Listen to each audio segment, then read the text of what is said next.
Manajemen program gizi di Puskesmas.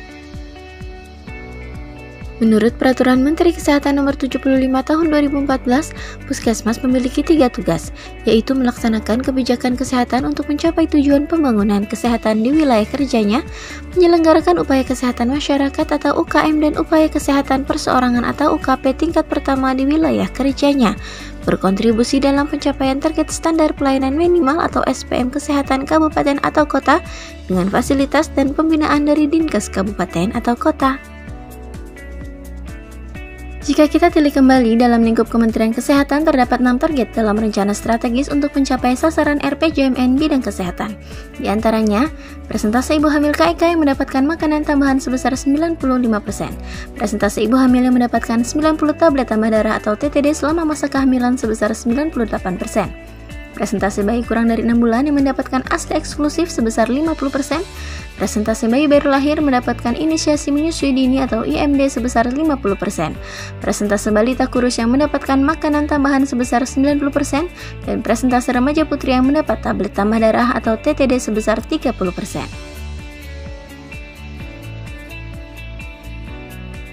Target indikator program gizi ini dapat tercapai jika program gizi di Puskesmas menerapkan konsep paradigma sehat dan adanya penguatan pelayanan gizi yang terintegrasi dengan upaya kesehatan yang ada di Puskesmas, baik usaha kesehatan perorangan dan usaha kesehatan masyarakat.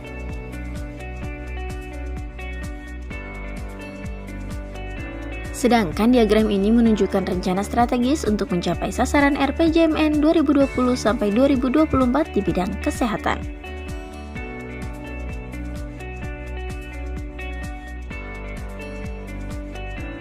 Manajemen Puskesmas termasuk manajemen program gizi baik melalui upaya kesehatan perorangan atau UKP dan upaya kesehatan masyarakat atau UKM yang bermutu akan berdampak pada status gizi masyarakat yang optimal.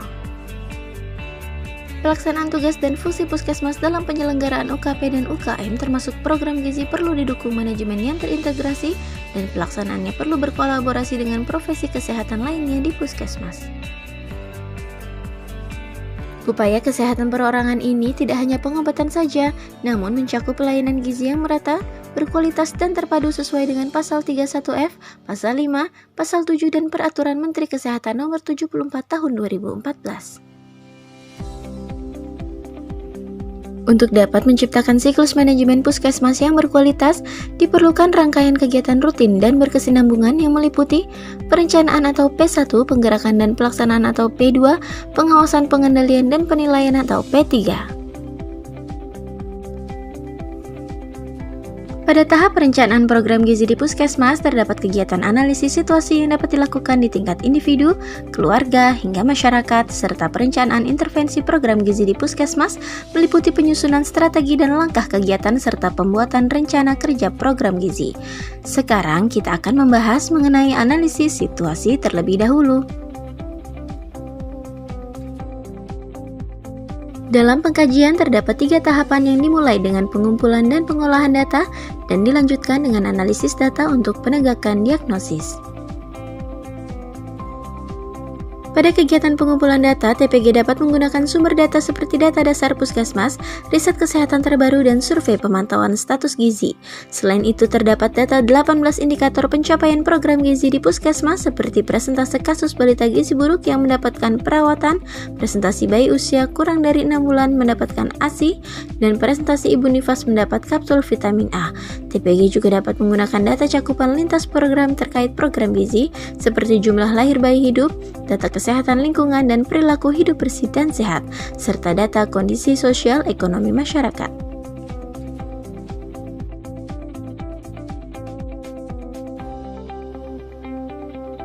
Kegiatan pengkajian dalam analisis situasi ini bertujuan untuk memenuhi kebutuhan suplementasi gizi seperti tablet tambah darah, PMT balita kurus, dan PMT ibu hamil kurang energi kronis, dan suplementasi kapsul vitamin A. Sebagai contoh, untuk menghitung kebutuhan vitamin A perlu diketahui jumlah sasaran yang akan mendapatkan kapsul vitamin A, yaitu bayi 6-11 bulan, balita 12-59 bulan, dan ibu nifas. Berikut merupakan contoh perhitungan kebutuhan kapsul vitamin A biru dengan sasaran bayi umur 6-11 bulan. Pada kegiatan pengolahan data, gambaran dan besaran masalah gizi di wilayah kerja Puskesmas dapat diketahui.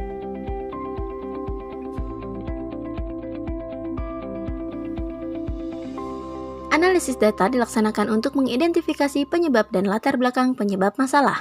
Etiologi sendiri dapat ditinjau dari 3 aspek, yaitu pelayanan program gizi dan kesehatan, perilaku dan kemandirian gizi, dan kondisi lingkungan terkait masalah gizi pada sasaran, seperti kondisi fisik, biologis, psikologi, sosial budaya, spiritual, dan kebijakan. Tahap kedua dari analisis situasi adalah diagnosis program gizi di puskesmas.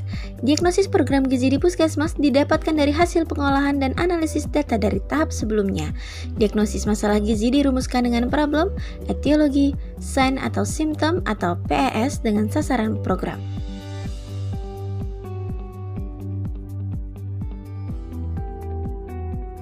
Selanjutnya kita akan membahas lebih lanjut mengenai proses penyusunan rencana intervensi program gizi di puskesmas. Yang pertama mengenai strategi dan langkah kegiatan. Dari masalah gizi yang teridentifikasi dari tahap sebelumnya melalui diagnosis gizi, puskesmas harus menetapkan urutan prioritas di wilayah kerjanya dengan memperhatikan masalah spesifik lokal.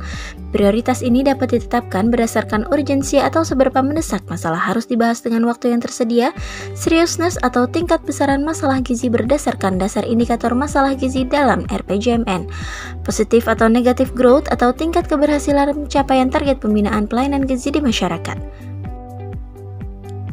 Selain itu, hasil temuan kasus balita BGM bayi BBLR ibu hamil dengan resiko KEK ibu hamil anemia juga dapat menjadi faktor yang mempengaruhi penentuan prioritas masalah di puskesmas.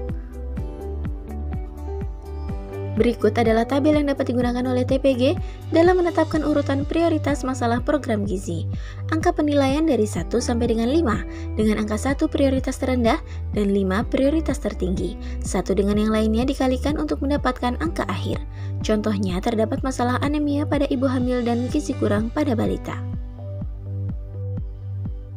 Berdasarkan perhitungan, masalah gizi kurang lebih tinggi nilainya dibandingkan dengan masalah anemia pada ibu hamil. Jadi, dalam program gizi di puskesmas harus memprioritaskan masalah gizi kurang terlebih dahulu karena prioritas dan keseriusan masalah yang lebih besar. Langkah selanjutnya yaitu rencana kegiatan program gizi dirumuskan dalam rencana usulan kegiatan atau RUK untuk periode 5 tahunan dan rencana pelaksanaan kegiatan atau RPK untuk tahun yang segera berjalan yang dituangkan dalam kerangka acuan kegiatan atau KAK. KAK harus menjawab pertanyaan what, why, who, where, when, to, whom, how much, how, dan evaluation atau 6W2H1E. Proses penyusunan RUK dan RPK program gizi harus terintegrasi dengan proses penyusunan RUK dan RPK puskesmas. Berikut merupakan alur proses penyusunan RUK program gizi. RUK program gizi disusun terintegrasi dengan RUK program kesehatan lainnya dengan melibatkan Kades dan Wakil Masyarakat Desa dalam Forum Musyawarah Masyarakat Desa atau MMD. Hasil MMD akan dibahas dalam Musrenbang Desa atau Kelurahan untuk mengintegrasikan usulan-usulan desa atau kelurahan dilaksanakan pada akhir Januari.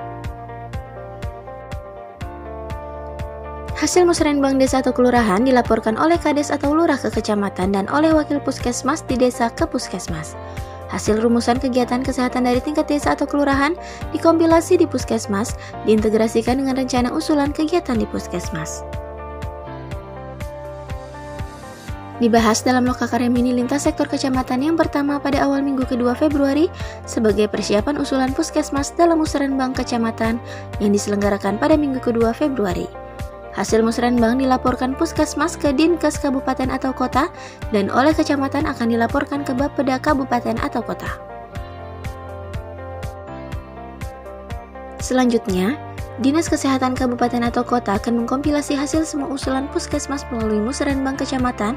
Di dalamnya terdapat usulan program gizi puskesmas terintegrasi dengan usulan program gizi Dinas Kesehatan Kabupaten atau Kota. Usulan ini bersama dengan usulan dari lintas sektor di Bapeda akan dibahas dalam musrenbang kabupaten atau kota. Pembahasan tingkat provinsi dan selanjutnya ke tingkat pusat dalam musrenbang nasional dan simpulan akhirnya akan kembali ke daerah untuk proses selanjutnya. Di akhir tahun atau triwulan 4, telah dapat diperhitungkan pagu anggaran yang dialokasikan sampai pada tingkat kabupaten atau kota yang selanjutnya dirinci ke dalam rincian pagu dana setiap organisasi perangkat daerah atau OPD di Dinas Kesehatan Kabupaten atau Kota. Dinas Kesehatan selanjutnya dapat mengalokasikan rincian anggaran untuk puskesmas dengan alokasi rincian pemanfaatan sesuai dengan sumber dana masing-masing yang tersedia. Puskesmas harus merinci kembali dan menyelaraskan usulan kegiatannya dalam RUK tahun N+1 menjadi RPK tahun N+1 yang selanjutnya harus disusun kembali semua usulan-usulan ke dalam kegiatan dengan target dan alokasi anggarannya. Proses penyusunan perencanaan puskesmas telah selesai disusun, sehingga pada akhir tahun puskesmas sudah dapat merancang rincian kegiatan RPK tahun N+1 ke dalam rencana pelaksanaan kegiatan bulanan puskesmas.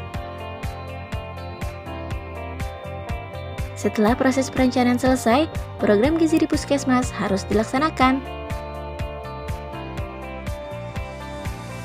Penggerakan dan pelaksanaan program gizi harus terintegrasi dengan proses penggerakan dan pelaksanaan puskesmas. Penggerakan ini dapat berupa pengorganisasian, persiapan pelaksanaan kegiatan, penentuan sasaran program dan jumlah yang diperhitungkan, rencana peningkatan kapasitas dan kemampuan teknis SDM gizi, perencanaan sarana dan prasarana pendukung program gizi masyarakat. Pelaksanaan program gizi dapat dilaksanakan melalui integrasi lintas program dengan kejelasan peran masing-masing profesi yang bekerja secara kolaboratif sesuai kompetensi dan kewenangan profesi.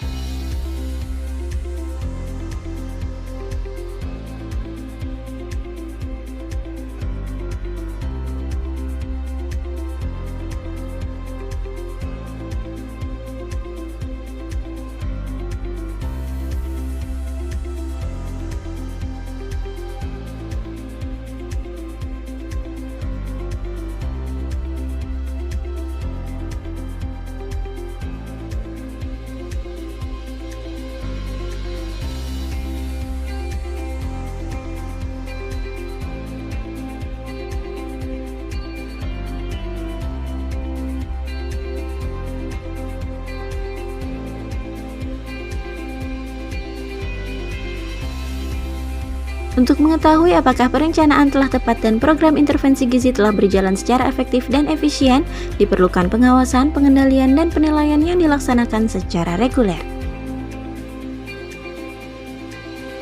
Proses pengawasan dan pengendalian pelaksanaan program gizi dilaksanakan terintegrasi dengan program kesehatan lainnya. Pembahasan ini dilakukan secara periodik dalam forum lokakarya mini lintas program maupun lintas sektor. Pada akhir tahun dilakukan penilaian hasil kinerja program gizi yang terintegrasi dengan memperhatikan terjadinya missed opportunity antar program atau MOP.